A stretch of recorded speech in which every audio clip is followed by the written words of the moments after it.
jauhkan itu dari saudara.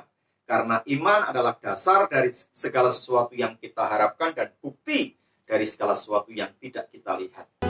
Jangan kamu takut, aku adalah.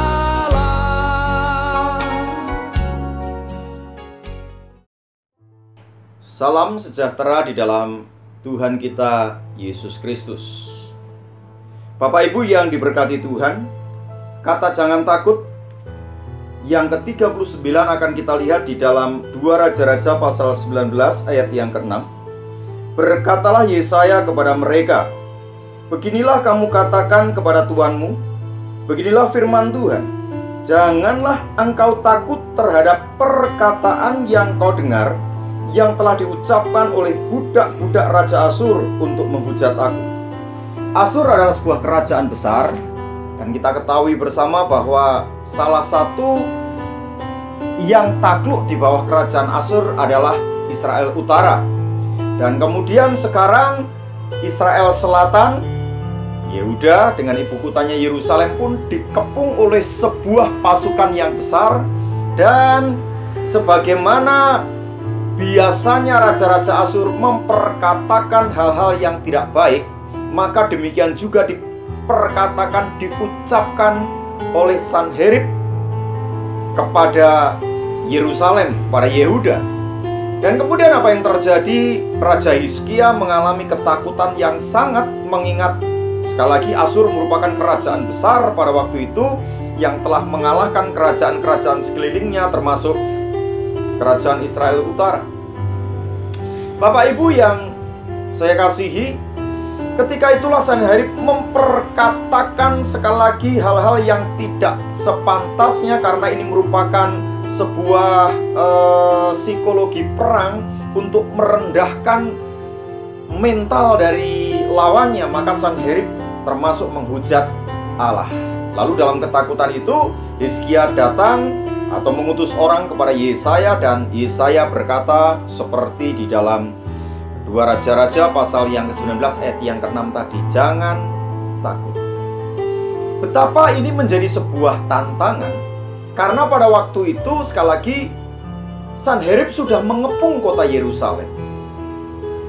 Ketika sebuah masalah yang terjadi atas hidup kita dan kemudian orang berbicara tentang yang kurang baik, karena seolah-olah Allah meninggalkan kita, Allah tidak memperhatikan kita. Dan itu yang terjadi kemudian ketika ada orang-orang tertentu kemudian mulai menawarkan kepada orang ini bisa menolong, orang ini bisa memberi pertolongan, sementara kita dalam kondisi menghadapi sebuah pergumulan atau dikepung dengan pergumulan yang tidak ringan, yang berat, seperti yang dilakukan oleh Sanherib terhadap Hizkia.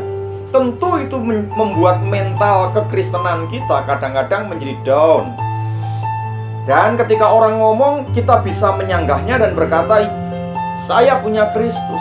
Tetapi justru ketika kita sendirian di rumah, lalu kemudian kata-kata orang itu kadang-kadang terpikir kembali dan mulai ada sebuah pertanyaan, bener nggak? Coba kalau seandainya betul dia bisa menolong saya, coba seandainya betul dia bisa menyelesaikan masalah saya, sementara saudara berdoa dan kelihatannya doa-doamu, bahkan ada kalanya saudara puasa juga belum mendapatkan jawaban dari Tuhan. Oleh sebab itulah di sini sebenarnya dasar kekristenan kita harus kita bangun agar kita tidak mudah terpengaruh oleh perkataan orang. Ingat, kalau di depan orang kita bisa ngomong dengan gagah, tapi kadang-kadang justru dalam kesendirian kita mulai berkata, bener nggak ya mbah itu, bener nggak paranormal itu bisa menolong saya, bener nggak? Dan kata-kata ini kadang-kadang menjadi sebuah momok yang menakutkan. Hari ini saya mau sampaikan, saudara harus memiliki kekuatan iman. Imanmu harus dibangun di dalam dasar yang kuat. Roma pasal pertama ayat yang ke-17, Alkitab mencatat begini Bapak Ibu. Sekali lagi, Roma pasal yang pertama ayat 17. Sebab di dalamnya nyata kebenaran Allah yang bertolak dari iman dan memimpin kepada iman, Sebab seperti ada tertulis, orang benar akan hidup oleh iman. Injil harus kita mengerti agar kita memiliki iman yang benar. Dan kalau kita tidak memiliki iman yang benar, akibatnya kita mudah terombang-ambing. Apakah ada hari ini yang membujuk saudara sehingga saudara mulai berpikir untuk mencoba-coba? Siapa tahu ini benar. Jauhkan itu dari saudara, karena iman adalah dasar dari segala sesuatu yang kita harapkan dan bukti dari segala sesuatu yang tidak kita lihat. Biarlah iman bekerja, meskipun hari ini saudara belum melihat buktinya, tapi Tuhan siap memberi pertolongan. Tundukkan kepala.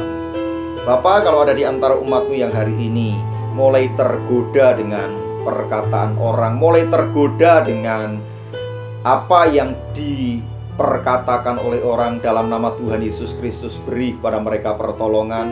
Ingatkan bahwa mereka adalah biji mata Allah dan Tuhan menolong tepat pada waktunya. Sebab hamba percaya mujizat masih ada. Haleluya. Amin.